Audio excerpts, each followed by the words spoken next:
মুস্তফা কামাল ইস্যুতে বিশ্বকাপে বাংলাদেশের পারফরম্যান্সের ইমেজ ভুলতে বসেছিল বিশ্ব। তবে দেরিতে হলেও সেটা সামলে উঠেছে ক্রিকেট বোর্ড। নাজমুল হাসান পাপন ব্যাখ্যা করলেন বোর্ডের অবস্থান। লোটাস কামাল সাহেব যখন নাকি বক্তব্যটা রেখেছেন, এখানটায় রেজিগনেশন করেছেন, উনি কিন্তু অ্যাজ প্রেসিডেন্ট অফ আইসিসি উনি কিন্তু বাংলাদেশকে তখন রিপ্রেজেন্ট করছিলেন না। এই ইস্যুটা আইসিসি শুড রিজলভ, এবং ওনাকে কেন দেওয়া হয়নি আমি মিটিংয়ে ছিলাম না, আমি definitely I will ask next board মিটিংয়ে গিয়ে আমি জানতে চাবো। এইটুকু অধিকার অন্তত আমার আছে যে কেন তাকে ট্রফি দিতে দেওয়া হলো না। আইসিসি মৌখিকভাবে বাংলাদেশের কাছ থেকে অন্তর্বর্তীকালীন সভাপতি প্রার্থী চেয়েছে।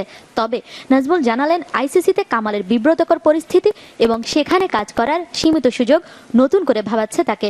সিদ্ধান্ত নেবেন প্রধানমন্ত্রীর সাথে আলোচনা করে। মাননীয় প্রধানমন্ত্রীর সাথে কথা বলা দরকার, উনি কি চান।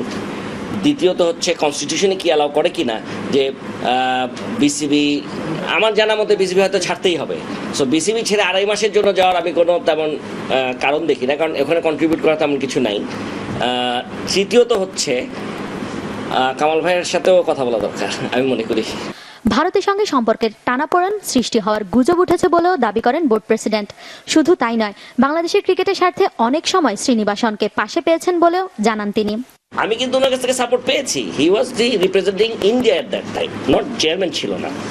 সো আমি ইন্ডিয়ার কাছ থেকে সবসময় সাপোর্ট পেয়েছি। কিছু কিছু জায়গায় কিছু কিছু লোক মিস ইন্টারপ্রেট করছে আমাদের পজিশনটা, এমন একটা দিক হচ্ছে যে ইন্ডিয়ার সাথে আমাদের সম্পর্ক এখন খুব খারাপ। তার ইন্ডিয়ার সাথে সম্পর্ক খারাপ হওয়ার কারণই আমি খুঁজে পাচ্ছি না। বিশ্বকাপে বাংলাদেশের পারফরম্যান্সের কারণে 4 জাতীয় টুর্নামেন্টের প্রস্তাব পেয়েছে বাংলাদেশ।